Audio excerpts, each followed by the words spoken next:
Hello all. Let us now focus on Romanesque art 1000 to 1200. As in the other chapters, you shall be learning the chapter with the following objectives. Acquire the basic vocabulary, concepts and criteria for understanding, interpreting and analyzing Romanesque art. Encounter significant works of the period and enable them to study later works influenced by the period. Understand and appreciate the role of values, beliefs and ideas in shaping the art of the times. In Romanesque art, we shall look at the following: architectural sculpture, murals, manuscripts, embroidery, metalwork, stained glass mosaic. Let us look at the architectural sculpture first. Architecture was relevant to the arts in the Romanesque period, not just because of its religious nature that brought all people together, but also because it provided the physical context for a revival of the art of the monumental stone sculpture, an art that had been dormant in European art for 500 years. The church's attempt to purify its followers and to fit them to fulfill their social function better had actually begun with the monastic institution. This enabled the growing flood of pious donations and created suitably inspirational Christian art to illustrate the message of the Bible. The mute facades used in early medieval buildings were transformed by Romanesque sculptors into speaking facades with richly carved portals projecting bold symbolic and didactic program of the outside world. Christ enthroned in majesty might be carved over the entrance, and increasing importance is accorded to the Virgin Mary. The prophets, kings and queens of the Hebrew Bible were seen by medieval Christians as precursors of the people and events in the New Testament. So these were depicted, and we can also find representations of contemporary bishops, abbots, other noble patrons and even ordinary folk.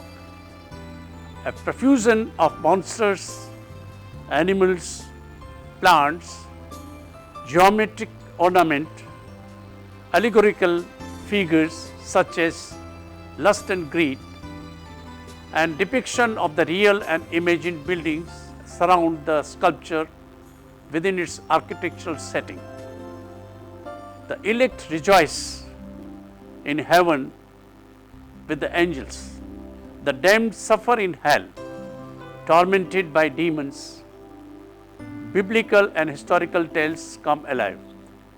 All these events seem to take place in a contemporary medieval setting, and they are juxtaposed with scenes drawn from the viewer's everyday life.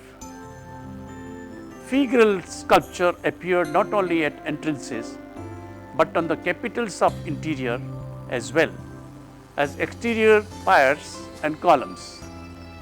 All over the building in friezes, on corbels, even picking around chronics or from behind moldings.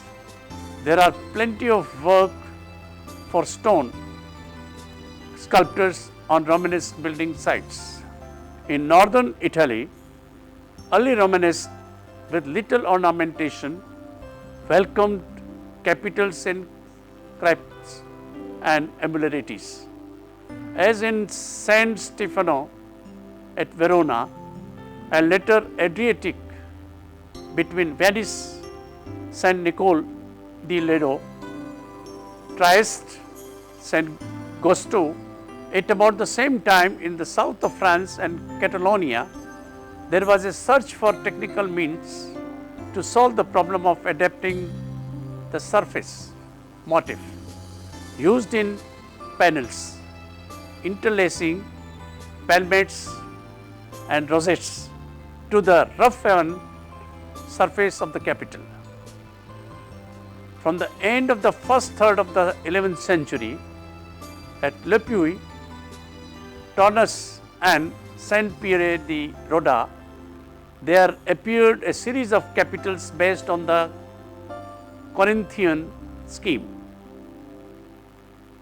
which show the pre-Romanesque shallow relief giving way to the chambrine and deep grooving. This tendency continues in the ambulatory of Tournus and Isodon, and then before the end of the century in the cathedral and Saint Alier at Clermont and Ferrand. A second group of capitals which squaring and proportions closer to cubic forms has baskets completely covered with interlacing blossoming into palmettes and foliage. Saint Pierre de Roda, Saint Foy at Conquest and Orliac.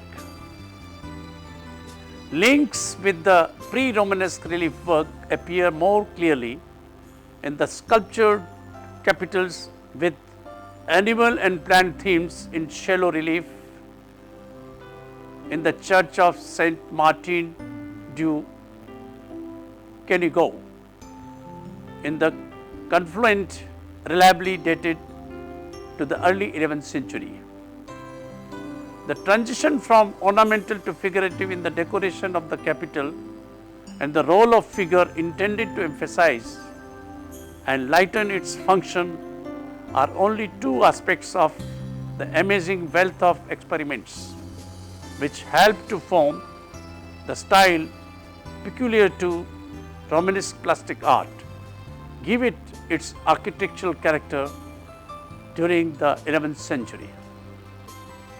The northern France, where the forms of cubic capitals can be compared with those of the Ottonian world, the capitals of Vignori, ornamented with geometric, plant and animal motifs in a half-flat technique, testify to concerns similar to those observed in the south of France. At Saint Remy of Rheims, some stucco capitals with the varied repertory of foliage, animals and figures are preserved. In Normandy, the two series of capitals at Bernay, the older of which may go back to 1020 to 1040, relate both to Burgundy and Loire region. These contexts have been partly explained by the activities of celebrated prelate Williams of Volpiano, summoned to Burgundy by the Duke of Normandy at the very beginning of the 11th century. Subsequently, Normandy adopted highly geometrized and schematic abstract motifs, making them one of the characteristic of Romanesque style, whose contribution to Western art was essentially architectural. Inter-regional connections were also established between Burgundy and the region of the Loire and Rhone Valley. From the early 11th century, Burgundy possessed monuments of the first importance: Cluny Roman Montier, Saint Philibert of Tournus, Saint Benoît of Dijon. The last named Abbey Church,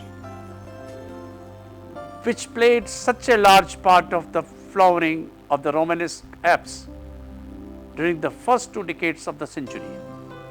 Under Williams of Volpiano was in the first day crypt, some magnificent capitals decorated with complicated monsters, accompanying corner masks and figures. Their innovative nature makes them one of the most striking experiments as regards style. A great variety of pictorial and biblical themes are found on capitals and includes scenes of creation and the fall of man, episodes from the life of Christ, and those Old Testament scenes which prefigure his death and resurrection, such as Jonah and the wail of Daniel in the lions den. Many nativity scenes occur, the theme of the three kings being particularly popular. The cloisters of Santo Domingo de Silos Abbey in the northern Spain and mosaic are fine examples surviving complete. In this figure, second coming in chapter 4 and 5 of Revelation are created. This gigantic Christ is an imposing, iconic image of enduring grandeur. He is enclosed by Mandarola. A cruciform halo rings his head. Although Christ is stable, even static, in this apocalyptic appearance, the four-winged creatures symbolizing the evangelist Matthew, the man upper left, Mark the lion lower left, Luke the ox lower right, and John the eagle upper right, who frame him on either side, move with dynamic force as if activated by the power of his unchanging majesty. Rippling bands extending across the tympanums Christ's sides, under him perhaps representing waves in the sea of glass like crystal. Revelations 4:6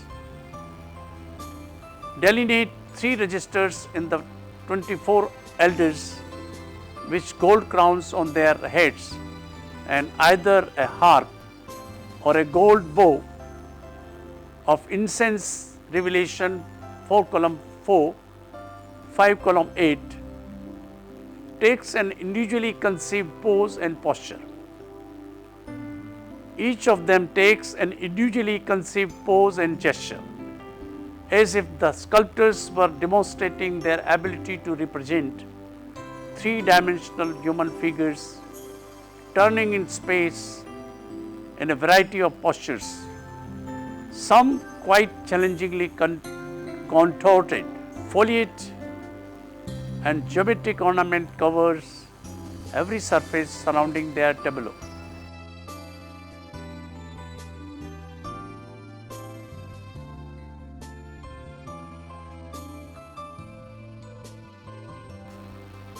In this figure, the scene of the Last Judgment, Christ, Judge, determines whether souls will spend eternity in heaven or in hell. It conforms to the iconographic norm in its overall arrangement. The figures on Christ's right, the viewer's left, and on his level are saints and churchmen. Above them, angels hold scrolls that form arches. Below, also Christ's right, are figures framed by semicircular arches. Christ's left hand is lowered towards hell. His gesture directs the viewer to the damned souls, falling and being tortured by devils. In the center of hell, on the viewer's right, is the crowned figure of Satan. He and his company of devils, together with the damned, are entwined by snakes. They are opposite the figures under semicircular arches on the left side of the lintel. Note that the saved souls on Christ's right are neatly arranged under framing devices, whereas the damned on the Christ's left appear jumbled and disordered.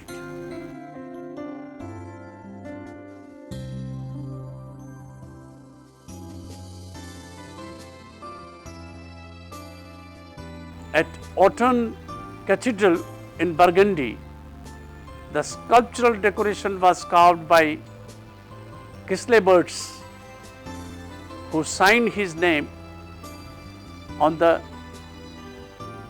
tympanum, a capital representing the flight into Egypt, shows the Holy Family fleeing the edict of the King Herod, which decreed the death of all male children under the age of 2.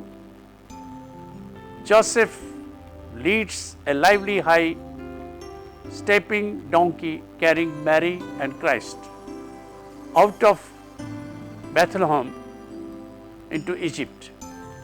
The capital exemplifies a taste for elegant surface design characteristic of Romanesque sculpture. Decorative foliage is relegated to the brown, and designed field circles support the figure. Open and closed circle designs are repeated in the borders of the draperies. On Joseph's hat, on the halos, and the donkey trappings, although typical are the repeated curves representing folds which are carved into draperies more for their pattern effect than to definite organic quality.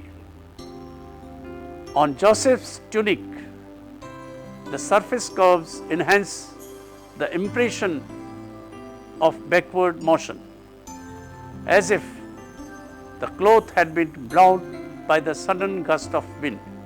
The Romanesque artist's disregard of gravity is evident in the figure of Christ. He faces front with the light, with his right hand resting on a sphere held by Mary. He is suspended between her knees with no indication of support for his weight. He is depicted as homunculus, little man, baby-like only in size, having neither the physique nor the personality of an infant. This depiction of Christ as a child man, partly a reference to his miraculous character, is a convention of Christian art before 1300. Like other arts, Romanesque murals also had a didactic along with decorative function. Christ in majesty, or Christ in Redeemer enthroned within a mandorla and framed by a four-winged beast, and was the most drawn painting in the semi-dome of the apse of the church.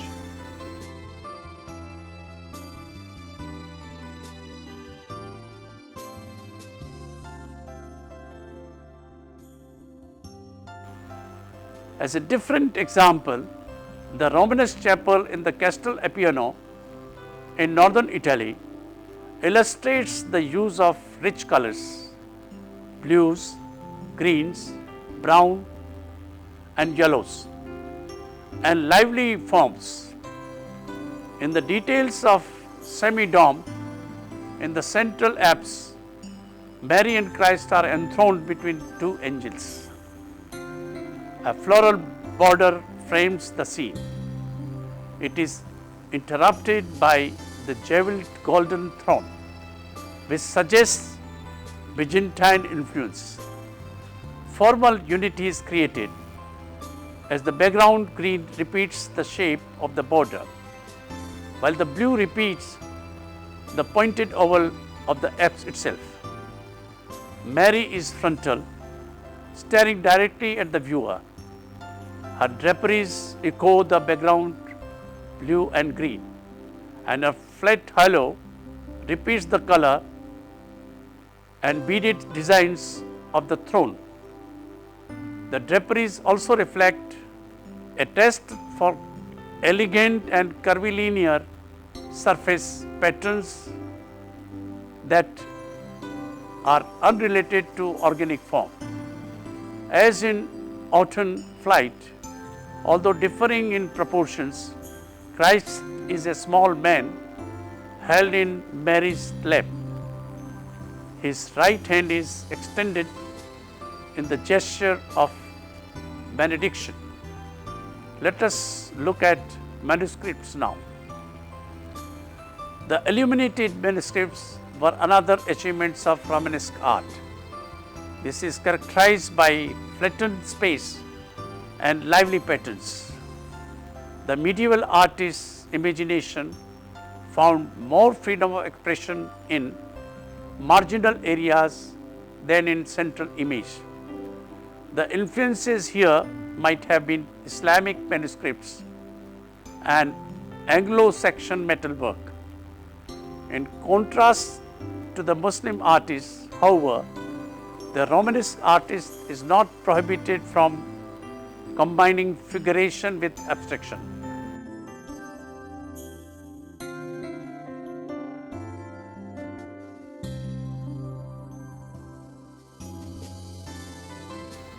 A particularly exuberant Romanesque interlace appears in an 11th century manuscript page illustrating the initial T. Its energy is conveyed by the dynamic movement of intertwined forms. And because of their dynamism, they have an organic character that borders on the figural despite being geometric.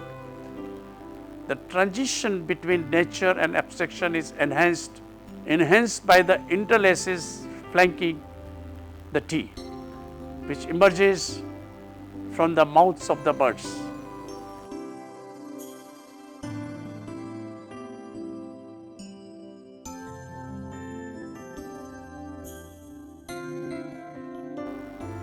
Romanesque embroidery is best known for Bayeux tapestry, depicting the Norman invasion of England in 1066.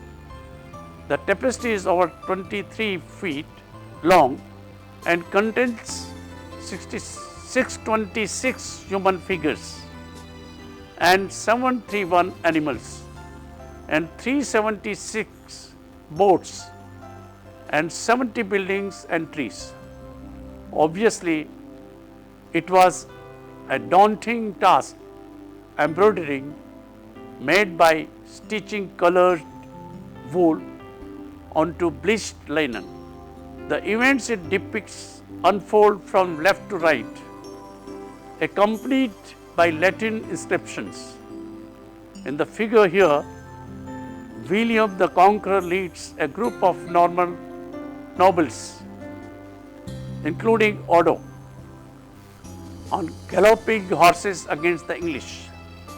The scene takes place on Saturday morning, October 14, 1066, when William's army departed from Hastings to fight Harold, the Saxon king of England. See the helmeted and the armed riders. Odo has a mace, while the nobles carry banners, shields and lances. The weapons held on diagonal increase the illusion of movement, carrying the narrative forward. At the same time, however, the movement arrested as Odo clashes with an enemy riding against him. The ground is indicated by a wavy line on a horizontal plane, but aside from the overlapping of certain groups of figures, there is little attempt to depict three-dimensional space. Above and below the main narrative are borders containing human figures, not the decapitated figure below. Natural and fantastic animals and stylized plant forms. Moving on to metalwork in Romanesque. Metalwork, including decoration in animal, became very sophisticated, and many spectacular shrines made to hold relics have survived. Precious objects in these media had a very high status in the period. The best known examples are the shrines of three kings at Cologne Cathedral by Nicholas of Verdun and others, circa 1180 to 1225. The Stavelot, triptych and reliquary of Saint Maurus.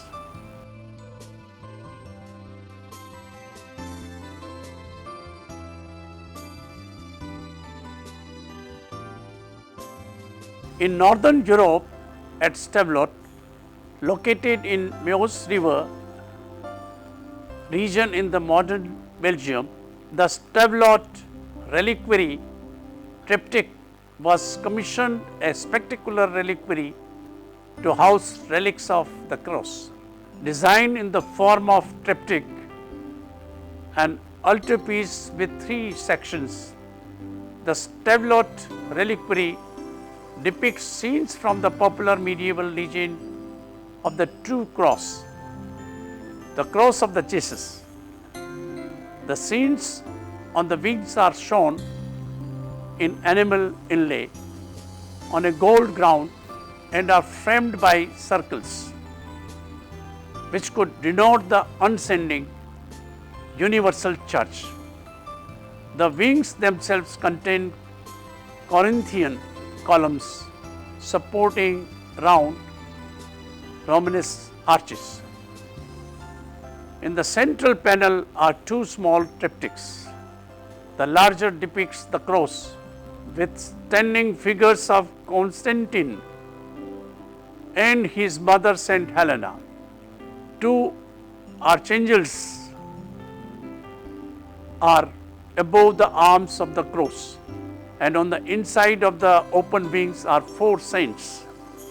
The smaller triptych shows the crucifixion flanked by the Virgin and the Apostle John with a sun and moon over the cross.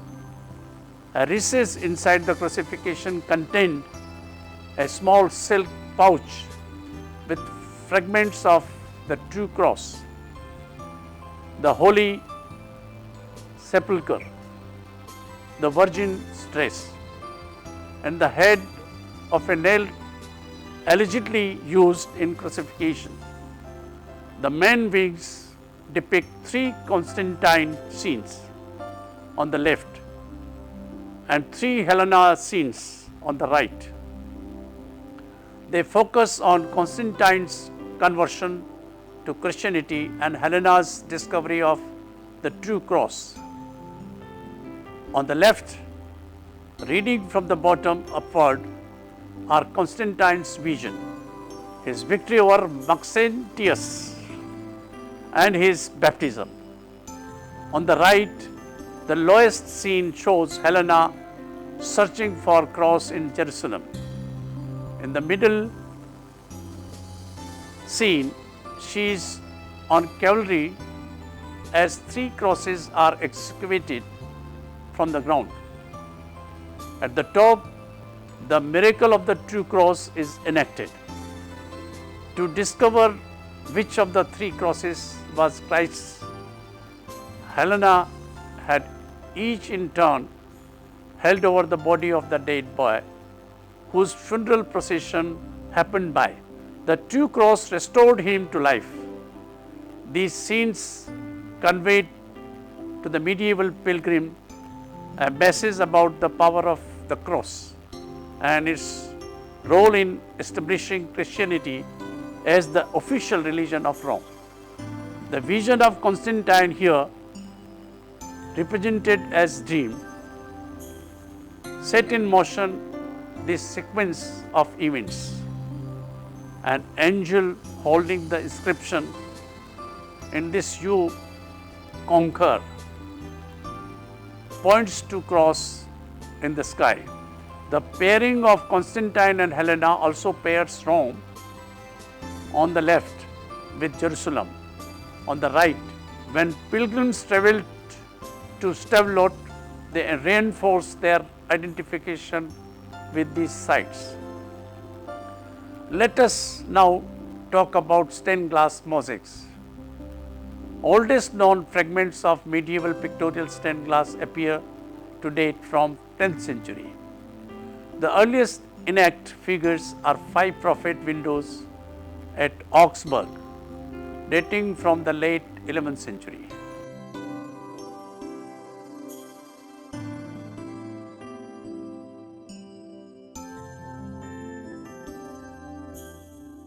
The figures, though stiff and formalized, demonstrate considerable proficiency in design, both pictorially and in the functional use of the glass, indicating that their maker was well accustomed to the medium. At Le Mans, Canterbury and Chartres Cathedral and Saint Denis, a number of panels of 12th century have survived. At Canterbury, these include a figure of Adam digging and another his son Seth from the series of ancestors of Christ. Adam represents a highly naturalistic and lively portrayal, while in the figure of Seth, the robes have been used to great decorative effect, similar to the best stone carving of the period. Let us look at more artworks of this time.